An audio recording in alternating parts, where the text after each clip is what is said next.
When you start cash stuffing, what's the number one question that you have? I'll tell you the number one question I had. How do I know how much to cash stuff in my envelopes? Well, I'm going to let you in on the secret.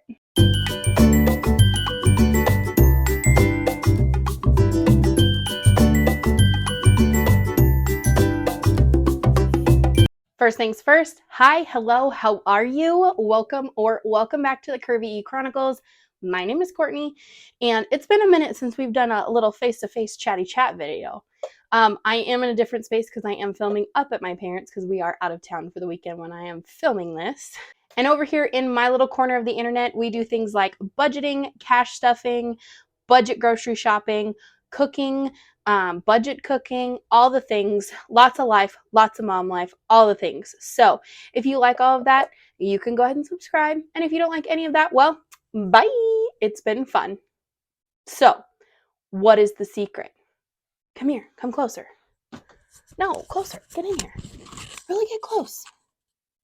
Okay, if you want to know the secret, hit the subscribe button first. I'll wait. Okay, now that you're hanging out in our part of the internet, the secret is there is no secret. We're all just winging it. But really, there is no secret. There is no special formula. There's no secret sauce. There's no back behind the scenes template of everything that we are cash stuffing in our envelopes. We are all just doing what we can when we can. But when deciding what to cash stuff in your envelopes, I've broken it down into what I believe are the two different ways to go about deciding how much to stuff.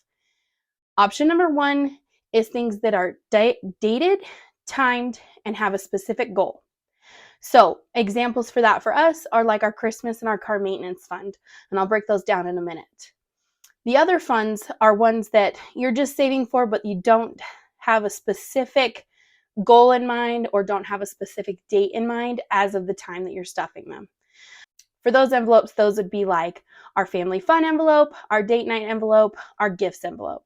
Things that we're constantly saving for, but that don't have a specific date, time, and amount that we need to be at. So let's break this down, and I'm going to explain to you how I decided to go about some of my funky numbers in our budget. So firstly, let's discuss Christmas. Christmas for us, we have a goal of $1,000 before the Christmas season. So I know that to get to that goal, I need to save roughly about $100 a month. So in order to do that, my husband gets paid weekly. I break that down into weekly checks. So I know that I need to save $25 every week to meet our goal by a specific date and time. So that would be one of those that is goal specific, date specific, and amount specific to get to that goal. The same goes for our car maintenance envelope, which really isn't an envelope, it's an online account. With our car maintenance, I went through and figured out what our tabs, insurance for one of our vehicles that is separate from our regular bills, and all of those things we're going to need. And I broke it down into something that I knew I could put aside weekly that would get us to that goal, because that one was a much shorter time frame because I did just start cash stuffing in January. So let's take a look at how I broke that down. So these amounts reflect living in Washington State. So what I did to prepare for our car maintenance fund to get it started in order to pay our tabs and insurance for one of our vehicles is I went through and looked at what our tabs cost last year and what our insurance cost us last year. So these are roughly the amounts for our camper, our car, our diesel pickup, my husband's Toyota, which we do classify as a classic because it is an 86 maybe? It's old, 83. And then the insurance we pay for that because it is separate from our standard insurance because we do classify it as a collectible, even though it really is just a hunk of junk. My husband loves it though, and I will let him keep it because we own it outright. It's not doing any harm. So I added all of those up. It gave me $617 total that I needed to have saved by July because our camper comes out in April, my car was in April, the truck is in May, the Toyota's in July, and the Toyota insurance is in June. 3 months back to back 4 months-ish back to back. That's a lot of money to come up with. So in order to give us a buffer, because obviously things go up, I did round that up to $650 just to cover, because the other thing we knew is my car, I bought a new car last year. This was my previous car. We knew it would be similar, but it in fact was more. So by saving with this buffer, we definitely had enough to pay it, because I have already paid that this year. However, so we did $650 just to give ourselves a buffer. So knowing I needed that by July, I divided it by 6 months. That gave me $108 monthly that I had to save to make sure that we had enough to cover all of those items by July. Divide that by 4 weeks, gives me $27 weekly, so that I'm able to make sure to have enough to cover all of these expenses by July. So that's where I get that funny little number of 27 for our car maintenance account. Now you might be asking, Courtney, well, what about actual car maintenance? Well, the thing is with car maintenance, right now until we get all of our tabs and insurance paid, because I did just start this, we are just putting that as a line item in our weekly budget. So thankfully, both of our vehicles don't take or can go longer distances on oil changes and things like that. And we actually borrow a car from my parents for my husband to commute at the moment, because he does have a long drive.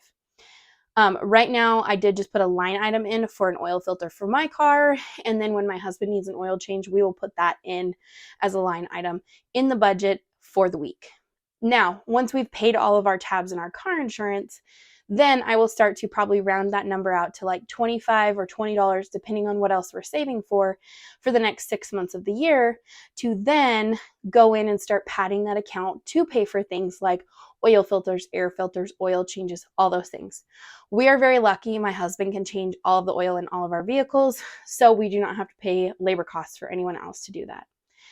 The other thing is my car is going to need tires at some point, because the tires I have are extremely annoying. We bought it with some heavier tread tires, and I do want to get those replaced. But for right now, it is what it is. I don't drive very much. We'll survive until we have enough saved to pay cash for our tires versus putting it on our Les Schwab account. Because that's our whole goal over the next 2 years, is by doing cash budgeting and cash stuffing, is to become debt free. So then let's talk about 2 other categories that we have specifically that do have a specific amount, a specific date, and a specific time frame that we have to save for. Those would be our family photos and the sibling tattoo that I'm doing. And if you have not watched any of my other cash stuffing videos, you know in the beginning I have complained about having to get this tattoo because I have no tattoos. This will be my first one, and I will not bore you with the details, but my siblings guilted me into this. I'm nervous. I will take you guys with me when we do it. But for right now, I'm still a little salty about it. But for those 2 that do have specific dates and times, our family photos we will take in July. My tattoo will be in June. I decided to start a savings challenge for those. So what that means is I can take different amounts from the savings challenge, toss them into our budget, and that allows me a fun way to go about saving for those different things. I did start with some savings challenge books from Amazon, which you'll find linked in my description. However, now that I am introduced to the big wide world of cash budgeting and our Etsy shops and all of the lovely gals in the community that I like to support, I do have some new savings challenges that I did purchase that as soon as we get through the ones we're in, we are going to start adding more, which I'm very excited about. But that would be another option. When you have a specific date, specific time, and specific amount you need to save, you can turn it into something fun like a savings challenge. Now let's talk about the other type of amount that you can choose. And it's one for things like date night, family fun, or for us, we have our chickens envelope and our garden envelope that we're saving for things that we know we want to do, but don't necessarily have a specific amount in mind or specific time frame. We just know we're going to need the money for those. So with those ones, the way I set up our budget is I do our 4 walls first.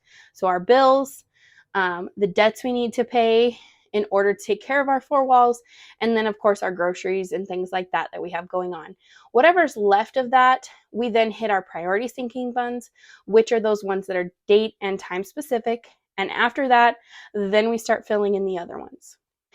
How do I decide? Well, I try to disperse the funds evenly. Personally, me, that's how I like to do it. Or if I know I have something coming up, like the baby shower that I had coming up, I would toss more money into that envelope so I knew I had enough money to cover the gift I wanted to give. Just like I am going to start putting more money into our gift envelope because we do have a birthday party coming up in May. So I'm going to need to start saving for that.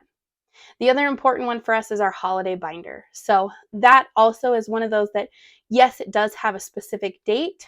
However, it doesn't have a specific amount. It's whatever I can save in the time frame prior to that specific holiday that I can get to.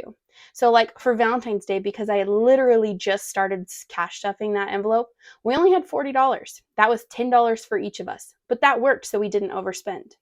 By Easter, I'd saved $75, which was amazing. It made it so I could definitely overspend on candy and also buy the kiddos some outfits and a few other things for the big Easter dinner that we had with our family friends. Right now, I'm headed towards Mother's Day, and that one's going to be pretty padded as well, which is going to be awesome. So we can take that to go to brunch or, do whatever I want to do because it's Mother's Day. But I did just also adjust how I'm putting funds into some of our bigger holidays, like the 4th of July where we want to buy fireworks. And then what I consider a holiday is the fair, because we have 3 different fairs that we plan on going to. And I don't know about you, but fair food's expensive. I think I paid last year, my daughter wanted a corn on the cob. It was $6 for a corn on the cob, but it's the experience of being at the fair. So I'm beefing those ones up and adding more as I can. What we have when the time comes is what we have, and that's what we get to spend. So that's the exciting thing about those ones is if it doesn't have a budgeted amount, you just put in there what you can, and then that's what you have to spend, and that's the budget you have to stick to. That's what I'm trying to do so that we don't overspend in those areas. So, like I said, there are 2 different ways, in my opinion, of how you can go about choosing what to stuff in your cash envelopes or in your accounts to make it so that you can hit your goals and save those funds in those different areas. Will these work for everyone? Probably not. Does it work for me? Yeah. And a lot of the other gals I watch, they do sometimes $1 here, $1 there. You'd be amazed at how much $1 to $2 a week adds up over time. Because before you know it, you're going to have a chunk of change that you can spend on things. I started with only stuffing $2 to $3 in each of our holiday envelopes. And then I started to up it as I started to work more things into our budget. So just remember that it's all in what works best for your budget. If it works best for you, then that's what's right for you. Don't think there's a right or wrong way to do it because, like I said, we're all just winging it. So just remember, there really is no right way. There's no secret sauce. We're not passing around some secret formula on the backside of things. We're all just doing what works best for our budget. And, if you watch each of us, sometimes there are weeks where I don't get to stuff all the envelopes I want to because we're paying other bills or we're focusing really heavy on debt right now. So that's what you have to do. Adjust your budget accordingly. But I will tell you, there's no rhyme, reason, correct, wrong, anything and how to stuff those envelopes. It is what works best for your budget and what works best for your time frames. So if you can only stuff $2 into your date night envelope, stuff the $2 in the date night envelope because at least you're making the initiative to get that envelope stuffed and prioritizing that date night. If you have a self-care envelope and you have $5, put the $5 in there. Before you know it, if you keep doing that little bits here and there, you'll have enough money for a massage because I'll tell you right now, that is on my list of self-care items that I want to add into my envelope. My envelope's not called self-care, it's called It's About Me, but that's beside the point. You can always check out all of my other cash stuffing videos in one of these corners. I will link the playlist for those. So I hope you were able to get some encouragement on how to start your cash stuffing journey, and it's really not as daunting as you think. It's all in what works best for your budget and how you want to work that. If you enjoyed this video, make sure you can check out all of my other content as far as cash stuffing, budgeting, budget grocery shopping, cooking, Costco hauls, mom things, going to spend my money. I have fun doing that. I hope you guys have fun doing that. But if you like all those things, make sure to like, comment, and subscribe to the channel. I'd love to have you here in my little corner of the internet. And that being said, I will see you guys in the next one. Okay, bye!